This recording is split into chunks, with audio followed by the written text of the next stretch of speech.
Greetings and welcome to this vital training on environmental rights for rights holders in Kabwe. This initiative is a joint effort involving Hivos, the Center for Environment Justice, and the Zambia Institute for Environmental Management. With a generous support from the European Union, the project is being implemented in 5 districts: Kabwe, Sinazongwe, Kitwe, Mufurira, and Serenge. Our main objective for this project is to bring about meaningful improvements in Zambia's environmental rights framework by empowering civil society and rights holders like yourselves. We aim to establish a strong system that safeguards the respect of environmental rights. This 3-year project focuses on enhancing technical knowledge, bringing laws and policies, raising public awareness, and ensuring accountability on environmental matters. We believe that through these efforts, we can cultivate a well-informed and proactive community of environmental advocates. As rights holders, your role in exercising and upholding environmental rights within your communities is crucial. Under these rights also guarantee the right of education, like what I'm just talking about, and participation in cultural life, promoting overall human development and societal participation. So the right to education, the right to health, the right to participation in cultural activities, or any society activities, of course not those that are harmful or those that are illegal, please. We don't have a court that specifically handles environmental issues. How many people have been to court here for any whether it's a civil case or what? So you know that for some of those cases, when you go to court, when you go to even a magistrate court, there are certain cases that are handled easily and straightforward. But now, when you have an issue which involves environmental violation, do you think when you go to this court, your issue will be handled very well? In my ward, so far we have held 2 meetings for the zones. What do? We send somebody with a megaphone to go around in those zones. There's only one zone that we have in my own zone as chair. I will be the last. So we send somebody to go around requesting people to attend a zonal meeting. Believe you me, there's a lot of apathy from the people. A lot of apathy. Especially those who know how to speak English. Kabwe is one of the most polluted cities in the world. If you go on the internet, it's there, the evidence is already there. And so the issue here is lead pollution. So types of evidence that we have community members that are facing these problems. One of our members in the group, one of their children has had this problem. And also with evidences that there's indiscriminate dumping of the waste from the mines in our community. We have that evidence. Yeah, and also we've seen projects being undertaken to keep this issue. So there's paving of households, and also they're making a canal.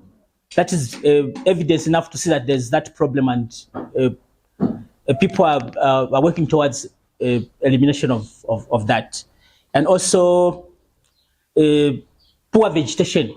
As you are coming from Lusaka, when you reached Kabwe, you'd see that vegetation is not growing anywhere. I think that amounts to what we can say, I think, lead pollution. And also the source of information. We're getting the information from the local clinics, like Kasanda, and also World Bank has issued a statement on that, and those are credible institutions. And also with ZAMREP, and it's the one which is doing the project there. We are united. We are united. We shall lobby for human and environmental justice. There is evidence out there that we can use to show that this water and land pollution is happening. So we have a site in Kangomba ward, where these miners are dumping sludge there. So there are 2 heaps of sludge that has been dumped there, which we feel is posing danger to the communities around and polluting the environment as well as water. We picked Kasanda community as an example yesterday, that we have people in the neighborhood who just burn their waste materials anyhow. And this is the source of concern because it violates the rights of people within the communities, in the sense that people get affected. Some are asthmatic and others have other health complications. For us as Justin Kawad with our councillor here, using this same accurate information you are giving us now, we managed to stop RDA, Road Development Agents, for about 3 days because some procedures were not followed. We also managed to, we made one of these contractors who are working, who are paving our roads there. We managed to stop them. We made them buy PPEs for the workers. The reason is we managed this not because we have that wisdom. No, it's because of this information that you are giving us now. So lastly, I'm saying, all of us leaders here, let's know the procedures involved in, when it comes to reporting human rights and anything. If you don't know the procedures, it's very difficult to report. We'll just be calling on radio. It's good to call radio, but it will just be maybe making noise. So my appeal is, let's understand procedures involved. Letter 3. We shall lobby for human and environmental justice. One more 3. We shall lobby for human and environmental justice. Who are we? Environmental defenders. Who are we? Environmental defenders. The issue of putting the savers has not saved any papers. The reason why I've said so, the dust is still coming on those papers. And while the dust is coming on top of those papers, the people who are working from we have a black mountain somewhere there, we still have these, I don't know whether they are legal or legal miners, I don't know. They're coming from our homes. So when they go out, then they come back with the same lead which we are trying to prevent. They bring it back to our houses. So the only thing which I'm just appealing to the relevant authorities is maybe they should come up with the bituminous standard roads. Because if they come with the roads are tarred, meaning that dust will be suppressed. So regarding environmental issues, the first thing we noticed is the Black Mountain. I'm sure we've all seen the Black Mountain as well entering Kabwe, which was a dump site for the unsustainable mining that was done by the Anglo-Americans for over 90 years. That's from 1904 to 1994. That's a very long time. And it's still there right now, and people are still mining there with very, I would say, the safety measures are not really being implemented at the scale at which it should be done according to the regulations and environmental, legislations. So the types of evidence regarding the Black Mountain is obviously physical evidence. It's tangible, as we can all see it with our eyes.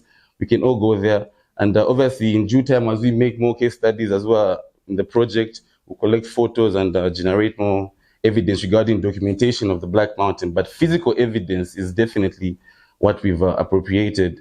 And another issue regarding the Black Mountain is the transportation of the same waste, the dump site that was made there.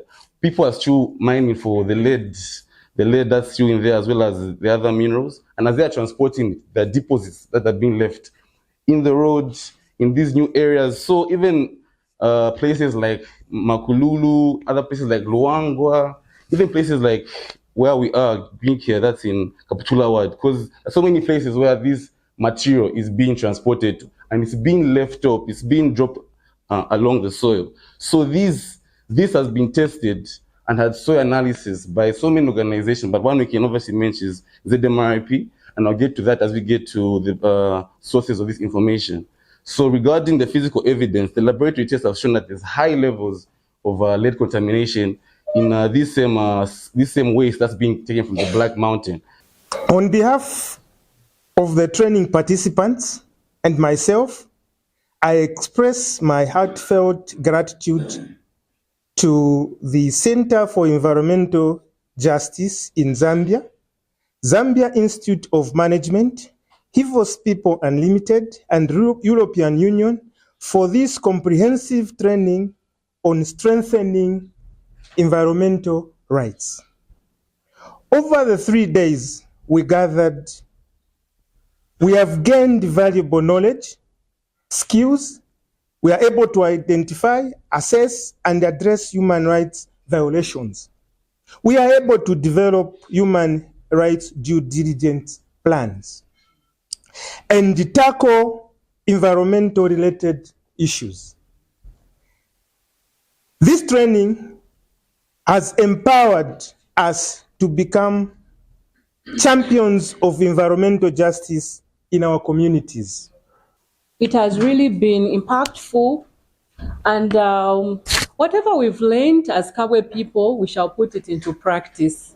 As we draw this enriching training program to an end, to a close, I want to believe that all of us are filled with the sense of profound gratitude and inspiration because of what has happened in the last 3 days.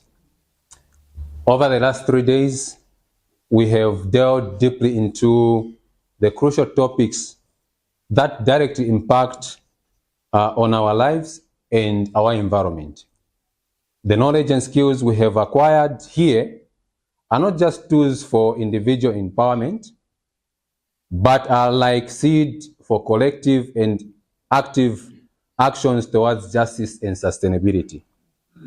Each one of us, as rights holders, do have a vital role in fostering environmental stewardship and advocating for the rights that protect our health, our communities, and our future, especially the future of our children. The topics we've covered in the last 3 days and the discussions we've had highlighted the pressing need for awareness, active participation, unwavering commitment to environmental justice.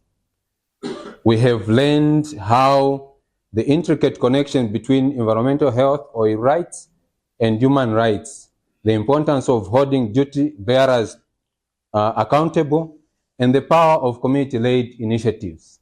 That requires that all of us do not actually need to wait for people from outside Kabwe to come and tell us what to do, but we need to provide leadership. We need to be in front and forefront to ensure that these things are happening. These insights are not merely theoretical, but are practical steps we can take back to our communities. Let us remember that real change starts with being informed. Empowered individuals who are ready to act and stand up for what is right. And the last 3 days, I think we have come to know what is right and what we can stand for. As we leave this training, I encourage each one of us to carry forward the momentum we have built together. Let us continue to engage, educate, empower others, ensuring that our voices are heard and our actions are felt. Together we can create a future where environmental justice is not just an aspiration, but a reality. Thank you to Center for Environment Justice for organizing this informative and transformative experience, and to all my fellow participants for your dedication and contributions. Let us move forward with determination, hope, and ready to make a lasting impact. It would be great to see each one of us cascading this agenda to the next level, either through organizations we represent or at individual level. But remember that working in silos will not help, but together we can positively change the status quo. Who are we? Environmental defenders. Stand! Stand up for justice. Stand! Stand up for justice. 1. We are the people.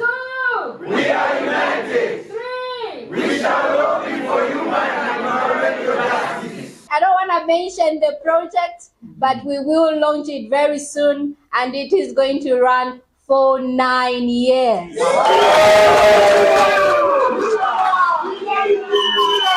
Viva!